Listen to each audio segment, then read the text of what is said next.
नमस्कार, स्वागत है आपका लाउड इंडिया टेलीविजन पर। लेकर आया हूं आपका अपना कार्यक्रम पॉलिटिकली योर्स अशोक वानखेड़े। आज सोमवार है, सप्ताह का पहला दिन, पॉजिटिव मंडे के नाम से हम करते हैं। देश में कुछ अच्छी बातें भी हो रही है, ये बात भी करेंगे। लेकिन उसके पहले, जैसे कि मैंने कहा कि आज कांग्रेस वर्किंग कमेटी की बैठक हो रही है। सुबह से घमासान चल रहा है। बीच में जो लोग वर्किंग कमेटी में अंदर नहीं है, जो बाहर है पत्र लिखने वाले, उनमें से कपिल सिब्बल ने एक ट्वीट कर दिया कि भाई मेरे बीजेपी से कोई संबंध नहीं। राहुल गांधी ने आरोप कैसे लगाया? जब राहुल गांधी ने कहा कि मैंने कोई आरोप नहीं लगाया कि आप बीजेपी के साथ हो, उसके बाद उन्होंने ट्वीट वापस लिया। ऐसी कई गलत फहमियां होगी, लेकिन जैसा कि मैंने कहा था और लाउड इंडिया टेलीविजन पे आपने सुना है, ऐसा कुछ नहीं होगा। अल्टीमेटली ये शांतपूर्ण तरीके से होगी। एक बात तय है कि जिन 23 लोगों ने पत्र लिखा, उनका राजनीतिक भविष्य पे बहुत बड़ा प्रश्न चिन्ह लग चुका है।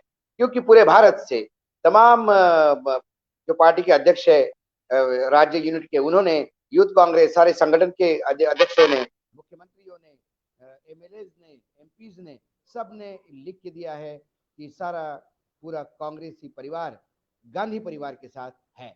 इस वजह से अब मुझे लगता है कि ये इस पे यही पर्दा डलेगा। चलो मंडे पॉजिटिव की पहली बात करते हैं। कल आज सुबह प्रधानमंत्री का सभी अखबारों में जो एक बहुत बढ़िया फोटो छपा है, और कभी कभी अच्छे फोटो देखने में मजा भी आती है। थोड़ा सुबह सुबह जब आदमी अखबार में अच्छा फोटो दिखता है तो जरा मन उत्साहित होता है। कल टेलीविजन चैनल इंडिया में भी ये फोटो बहुत छाया हुआ था। प्रधानमंत्री अपने आवास स्थान पे बैठे हैं, निवास स्थान पे, और वहां मोर भी घूम रहे हैं। मैं एक बात बता दूं आपको कि दिल्ली में जो लुटस दिल्ली है, वहां पे कुछ ऐसी जगह है, कुछ बंगले हैं ऐसे, खासकर अकबर रोड है वहां पे, या प्रधानमंत्री का जो आवास है उस क्षेत्र में मोरों का आवागमन है। मैं जानता हूं कि जब सुमित्रा महाजन स्पीकर थी, लोकसभा के अध्यक्ष थी, तब उनके बंगले में तो काफी मोर थे, 10-10, 8-8, 10 मोर आते थे। और मोर का एक खाने का समय था बाकायदा। जब वहां कुछ रखा नहीं जाता दाना उनके लिए, तो बहुत आके शोर मचाते थे। और फिर कई बार मैंने ताई जी को भी सुना, अरे भाई मोर शोर कर रहे हैं, अभी तक नहीं रखा क्या उनके लिए? तो ये मोर वहां आए, मोरों ने खाना खाया, मोर गए, प्रधानमंत्री दाना चुगा रहे थे। बहुत अच्छा फोटोग्राफ था। लेकिन क्या ये फोटो देख के हम खुश होंगे? एक एक मैं कहानी सुनाने जा रहा हूं आपको, तमिलनाडु की, इस दक्षिण राज्य की कहानी है। लेकिन यदि आप में से किसी ने भी इसको अपने अंदर उतारने का प्रयास किया तो लगेगा मुझे बहुत सही है।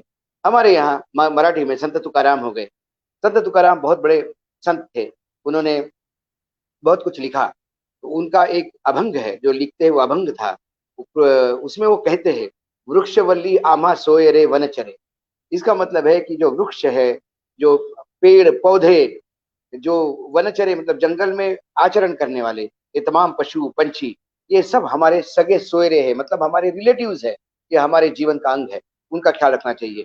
लेकिन कई लोग ये सुनते हैं, गाते हैं, तो अच्छा लगता है, लेकिन उसको यथार्थ के धरातल पे उतारता कौन है? मैं तमिलनाडु की ये कहानी आपको सुनाने जा रहा हूँ। कोयम्बतूर में 62 साल का एक किसान है, मुथु मुरुगन, और अल्प भूधारक किसान है। 4 एकड़ की जमीन है उसके पास। कई सालों से विगत वो ऑर्गेनिक खेती कर रहा है। लेकिन उसने एक बात देखी कि हम जब खेती करते हैं तो सारे किसान भाई लोग खेती से जो जुड़े हुए हैं, मैं भी एक ऐसे परिवार से आता हूँ जहाँ खेती होती है, तो जो किसान परिवार से लोग हैं, वो अच्छी तरह से जानते हैं कि जब फसल उगती है, और जब ज्वार हो, मक्का हो, या फिर आपका बाजरा हो, कोई भी धान्य हो, जब इसका भुट्टा बनता है, या ये जब बिल्कुल कल फसल पकने पे आती है, तो पंछियों के झुंड आके वो खाते हैं। तो उनको उड़ाने के लिए कई जगह कई जुगाड़ होते हैं कि जो पंछियों को बैठने नहीं देते। सब लोगों ने ये रूटीन है, हम भी देखते हैं, मैंने भी इतने सालों से देखा। लेकिन ये विचार मेरे कभी मन में नहीं आया जो इस सज्जन मुथु मुरुगन के मन में आया। मुथु मुरुगन ने कहा कि सभी लोग यदि इस पंछियों को भगाएंगे तो ये खाएंगे कहाँ, जाएंगे कहाँ? तो उन्होंने अपने 4 एकड़ जमीन थी, उसमें से आधा एकड़ जमीन पे उन्होंने कुछ अनाज बोया। ऐसा अनाज बोया जिसमें दाने निकल आए, मतलब बाजरा, ज्वार, ऐसा। और वो आधा एकड़ की जो फसल है, उसने सिर्फ पंछियों के लिए रखी। पंछी वहां जाते थे, खाते थे। और अब विगत कुछ दिनों से उन पंछियों को आदत भी लग गई, उनको मालूम है, क्योंकि पंछी भी इतने होशियार तो होते हैं, उन्हें मालूम है दाना कहाँ मिलता है, और वहां बाकायदा भीड़ लगती है। ऐसे ही बहुत सारे पंछी उस क्षेत्र के वहां आते हैं, और वहां दाना चुग के जाते हैं। वो आधा एकड़ की फसल वो काटते नहीं, मात्र पंछियों के लिए उन्होंने छोड़ के रखी है। आदमी कमाता तो बहुत है, लेकिन देखिए, छोटा भूधारक है, अल्प भूधारक है, 4 एकड़ की जमीन है, लेकिन दिल बहुत बड़ा है। हमारे यहाँ कई जमींदार भी होंगे जिनके पास कई एकड़ जमीन होगी, लेकिन वो दिल उनके पास नहीं है जो ये मुर्गन के पास है। उन्होंने ये एक नया सिस्टम शुरू किया। वो कहते हैं कि 3.5 एकड़ में मैं इतना तो कमा ही लेता हूँ कि रोजी रोटी खा लेता हूँ, तो आधा एकड़ मैंने पंछियों के लिए छोड़ा क्या। और उसके लिए वो फ्री में नहीं, उनको 3,000 रुपये खर्चा भी आया। आधा एकड़ में ये अनाज, भले ही उसने वो उस हिसाब से उसको सोइंग नहीं किया होगा कि अपने को काटना है, बीच में डिस्टेंस होना चाहिए, वो तो दाने फेंकते गए और उसमें से जो चीज निकल के आई उससे पंछियों ने अपना पेट भरा। ये पुण्य का काम उन्होंने किया। संत तुकाराम भले ही महाराष्ट्र के हो, लेकिन उनका अनुकरण या उनके लिखे हुए उस अभंग को सही मायने में जीवन में उतारा होगा तो मुथु मुर्गन ने। लाउड इंडिया टीवी की तरफ से मैं उनको सैल्यूट करता हूँ। ऐसे ही सब लोग यदि इसको करें तो आने वाले समय में हम इस बात से रोएंगे नहीं कि ये फला फला पंछी यहाँ था, सोन चिड़ैया आया करती थी, मैंने भी बचपन में देखी, गायब हो गई। ऐसे कई पंछी पशु लुप्त हो जाएंगे या उस गांव की तरफ आएंगे ही नहीं, बसावट की तरफ आएंगे नहीं, क्योंकि उन्हें मालूम है उनको भगाया जाएगा, उनको खाने के लिए कुछ नहीं है। मुथु मुर्गन ने अच्छा प्रयास किया, उस प्रयास का आप भी ध्यान रखिएगा, कुछ कर सकते हैं तो जरूर करिएगा। दूसरा, हम सीधा तमिलनाडु से उत्तराखंड चलेंगे। देश के इस कोने में उत्तराखंड में पहला हर्बल म्यूजियम की स्थापना हुई है। वहां जड़ी बूटी शोध और विकास संस्थान HRDI, ये सरकारी संस्थान है, उन्होंने वहां एक हर्बल म्यूजियम की स्थापना की। क्योंकि हिमालय की जो जड़ी बूटियां हैं, ऐसे जड़ी बूटियों से ला के वहां उगा के उनके ऊपर रिसर्च करके उनसे औषधि और तमाम बाकी चीजें, ऐसे 100 प्रोडक्ट उन्होंने बनाए हैं जो देश विदेश में बेचे भी जाते हैं।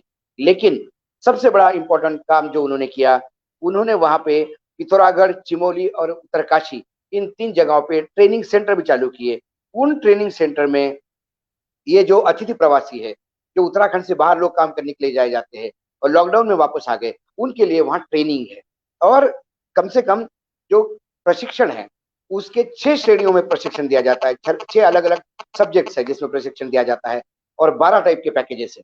यानी 12 पैकेजेस के तहत आप 1 साल का, 2 साल का, 3 साल का या 6 महीने का कोर्स कर सकते हैं। वह बागवानी का भी कोर्स होता है।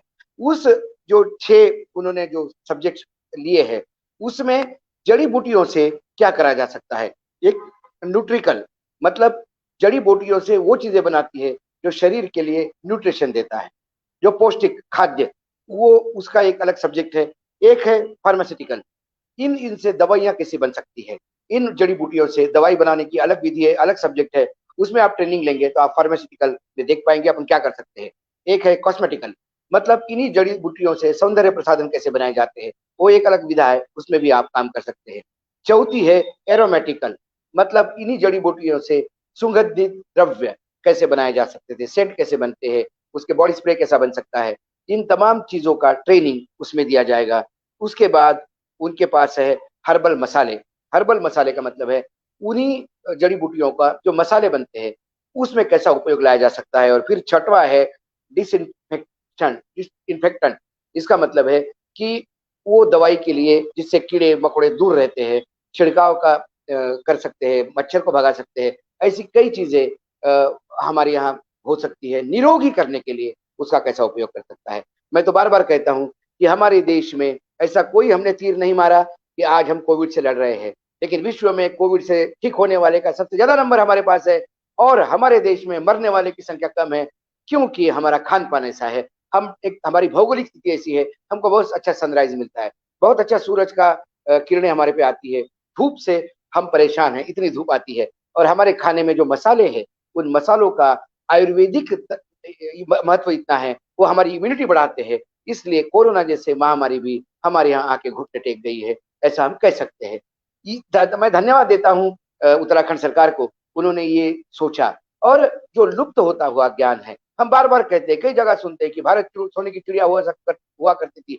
हमारे वैदिक पीरियड में बहुत अच्छा ज्ञान था, वो ज्ञान आज तक हमारे पास इसलिए नहीं आया कि बीच में कड़ी जो ज्ञान बांटने का काम है वो कहीं ना कहीं कंजर्वेटिव जातिवाद में फंस गया, इसलिए वो ज्ञान आगे नहीं बढ़ पाया, कहीं ना कहीं लुप्त हो गया।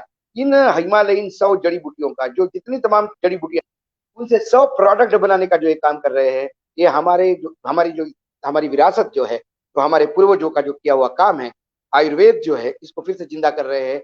मुझे लगता है इस म्यूजियम को सैल्यूट करना चाहिए। और जब भी आप उत्तराखंड जाएंगे तब बाकायदा चारों धाम की यात्रा भी करिएगा, देव दर्शन भी करिएगा, भगवान का दर्शन करिएगा, पहाड़ों पे जाइएगा, सौंदर्य का आनंद लीजिएगा, लेकिन हो सके इस म्यूजियम को जरूर विजिट कर लीजिएगा।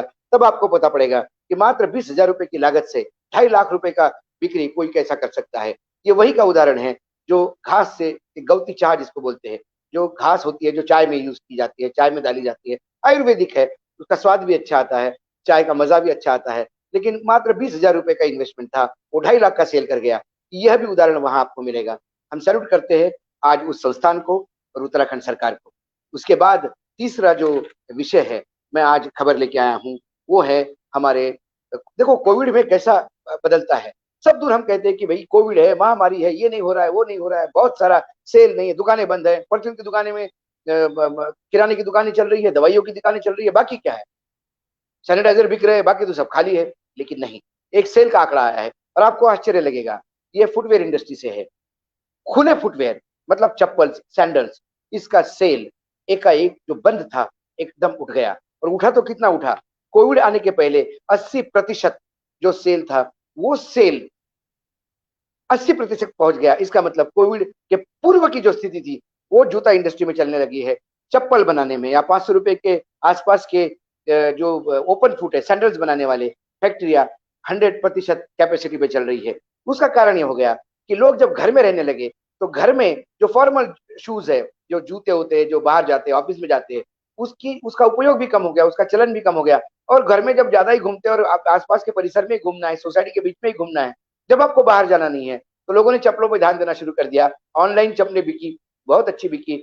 उसके बाद लोगों ने फिटनेस का काम किया, क्योंकि जब आप बाहर जाते हैं, जब जब हर रोज लोग घूमने जाते हैं, बाहर जाते हैं, लेकिन जब लॉकडाउन में आपने देखा कि एक्सरसाइज नहीं हो रही है, घर के अंदर ही है, तो घर में क्या होना चाहिए, तो उन्होंने जो एक्सरसाइज के जूते हैं, जो अब स्पोर्ट शूज है, जो वो या वो पादत्राण है कि जिसको हम यूज करते हैं एक्सरसाइज के दौरान, उसका चलन बढ़ा है। और कोविड के पहले जो सेल हुआ करता था उसका 25% सेल रिकवर हुआ है। मतलब अभी 75% बाकी है, लेकिन 25% होना ये भी बहुत बड़ी बात है। बाकी जगह तो बिल्कुल भंटाढार है। तो ये कोविड में एक अच्छी बात हुई। लेकिन मैं हमेशा कहता हूं अपॉर्चुनिटी ढूंढनी चाहिए। यदि आपका सब कुछ खत्म हो गया तो चप्पल वालों ने दिखा दिया कि कुछ नहीं बिकेगा, तो चप्पल जरूर बिकेगी, और चप्पल बिक रही है। एक पॉजिटिव स्टोरी। इसीलिए मैं कहता हूं कि जब मार्केटिंग करते हैं तो समाज में क्या होना चाहिए ये देखते हैं। मुझे याद है, एक मैंने धनिया वाले की स्टोरी आपको बताई थी, जिसने धनिया उगाया अपने खेत में, सब पुरानी फसल निकाल के, और धनिया से उसने 2 लाख रुपए का इनकम किया, क्योंकि उसने देखा मार्केट में धनिया एकदम शूट हो गया। आज के डेट में भी यदि आप धनिया लेने जाओगे तो 200 रुपए किलो है। हरा धनिया मात्र अब सपनों में रह गया है। वो हरा धनिया जो लाके बिंदास आप सब्जी में उपयोग करते थे, वो अब नहीं कर पा रहे, क्योंकि वो बहुत महंगा हो गया। यही जगह होती है ढूंढने की, आप क्या मार्केट में सप्लाई करते हो। एक अच्छा उदाहरण, एक अच्छा शिक्षा इस कोविड ने दी। इसलिए कोविड को भी नमस्ते। बहुत बुरा लगता है, लेकिन है तो है। उसके बाद हम आते हैं ओडिशा। ओडिशा में एक कहानी, एक ग्रामीण लड़की की है। उसके पिताजी मजदूर है, लेकिन लड़की पढ़ी लिखी, करे तो क्या करे। उसने एसबीआई जो स्टेट बैंक ऑफ इंडिया है उसका साइलो लिया, मतलब एक सर्विस सेंटर छोटा गांव में, जहां बैंक सर्विस नहीं दे सकती, ऐसे साइलो को देती है, या युवाओं को ये रोजगार भी प्राप्त होता है, और युवा बैंक अकाउंट खोलने से लेकर बैंक ट्रांजैक्शन तक लोगों को मदद करते हैं। अब इस लड़की का प्रॉब्लम ये हो गया, लॉकडाउन के कारण साइलो खाली हो गया, वहां लोग आ नहीं रहे थे, जा नहीं रहे थे, करे तो क्या करे। तो इसने कहा कि जब लोग मेरे पास नहीं आते तो मैं लोगों के पास जाती। इसने पिछले 5 महीने में 7,000 कस्टमर्स को सर्विस दी है, और आसपास के 9 गांव में वो सर्विस देती है। लेकिन जब उसने देखा कि मेरे यहाँ तो एक अपना लैपटॉप, ये अपना कंप्यूटर भी है, वर्क स्टेशन जिसको कहते हैं, उसके थ्रू ऑपरेट करती थी, लेकिन अब वो वर्क स्टेशन लेके तो घूमने से रही। उसके पास 2 व्हीलर जरूर थी, जो बैंक से ही लोन पे उसने ली थी। उसने काम किया, अपने दोस्तों से 30-35 हजार रुपए उधार लिए, ये बोल के कि मैं जल्दी चुकाऊंगी। और उसके बाद वो लैपटॉप खरीदा। उस लैपटॉप अपने 2 व्हीलर को लेके वो गांव गांव जाती थी। और गांव में भी स्थिति ऐसी होती थी कि जब गांव में आपको कनेक्टिविटी, नेट कनेक्टिविटी नहीं मिलती, तो वो ढूंढती थी कहाँ मिलती है। कई बार ऐसा भी हुआ, गांव से बाहर जाके सड़क पे नेट कनेक्टिविटी मिली, तो उसी सड़क पे बैठ के उसने वो ट्रांजेक्शन पूरे किए। मैं हमेशा कहता हूँ करने वाला चाहिए, इस देश में क्या नहीं होता। ऐसे कई सालों के मालिक होंगे जिन्होंने अपना काम बंद कर दिया सिर्फ इसलिए कि भाई लोग ही नहीं आ रहे तो हम दुकान खोल के क्या करेंगे। लेकिन लोग आपके पास नहीं आए तो आप लोगों के पास जा सकते हो। ये मैंने सब्जियों के उदाहरण दिए, सब्जी बेचने वाला किसान कैसा लोगों तक गया। शिक्षा के क्षेत्र में हमने देखा कि यदि बच्चे स्कूल में नहीं जाते तो स्कूल कैसा बच्चों के पास गया। ऐसे सैकड़े उदाहरण, यह है सर्विस सेक्टर का उदाहरण। बैंक्स में यदि आप नहीं जा सकते, साइलो में नहीं जा सकते, तो साइलो उठ के घर में आया, तो बैंक आपके घर में आया। ऐसा एक उदाहरण मैंने धन्यवाद देते हुए हमारे कम्युनिकेशन मिनिस्टर को, रविशंकर प्रसाद को, पोस्ट का भी बताया था कि जहाँ पोस्टमैन अपने घर में जाकर सर्विस देता है। यहाँ पोस्टमैन तो नहीं है, लेकिन ये जो लड़की है, जो उड़ीसा की, बहुत ग्रामीण क्षेत्र की, बहुत गरीब घर की, सोलामी शंकर, सोलामी शंकर जो है, इसको लाउड इंडिया की तरफ से सैल्यूट करता हूँ। इसको, इसने जो नया इनोवेटिव किया, इनोवेशन कुछ नहीं, करने का जज्बा था, उसने करके दिखाया। ऐसा कुछ आप भी कर सकते हो। कोविड के नाम से हाथ पे हाथ धरे बैठने से काम नहीं होगा, कुछ सोचना पड़ेगा। कोविड तो रहेगा, कोविड जाएगा तो दूसरा फोविड आएगा, फोविड जाएगा तो रेविड आएगा। ये तो वायरस के अटैक होते रहेंगे, लेकिन क्या हम हमारी तरफ से ये वायरस के साथ चलते हुए कुछ नया कर सकते हैं क्या? मैं सैल्यूट करता हूँ इस लड़की को, जिसने एक अच्छा उदाहरण हमारे सामने रखा। ग्रामीण क्षेत्र की मजदूर की बेटी, लेकिन 5 महीने में 7,000 कस्टमर लैपटॉप लेके गांव-गांव जाके 9 गांव में घूम के उसने बैंकिंग सेवा प्रदान की। एसबीआई को भी चाहिए ऐसे लोगों को एनकरेज करे और उसे कुछ एक्स्ट्रा अवार्ड दे। उसने 35,000 रुपए का जो लैपटॉप लिया, उसके पैसे जरूर उसको जुगाड़ करने होंगे, क्योंकि कर्ज वापस भी करना होता है। हमारे देश में अक्सर हम देखते हैं, हमारे यहाँ कर्ज डुबाने की आदत है, लेकिन ये लड़की जो सर्विस सेक्टर में इतना काम करती है, मुझे आशा है ये कर्ज भी वापस करेगी। आज इतना ही। कांग्रेस वर्किंग कमेटी का मैंने जैसा कहा, जैसा कल कहा था, वैसे ही आज हुआ। कोई खास होना नहीं है। राहुल राहुल जपना है, कांग्रेस में रहना है तो राहुल राहुल कहना होगा। ये गांधी परिवार का महत्व है। ये सभी पॉलिटिकल पार्टीज में मैंने कल विस्तार से बोला। आज ज्यादा कुछ बोलने के लिए नहीं है। कल मंगलवार, मंगलवार से शुक्रवार तक अपने तेज तेवरों के साथ फिर सवाल लेके आऊंगा, सवाल उठाऊंगा आपके लिए, सरकार के सामने, समाज के सामने। तब तक के लिए नमस्कार। आप जरूर देखते रहिएगा लाउड इंडिया टीवी।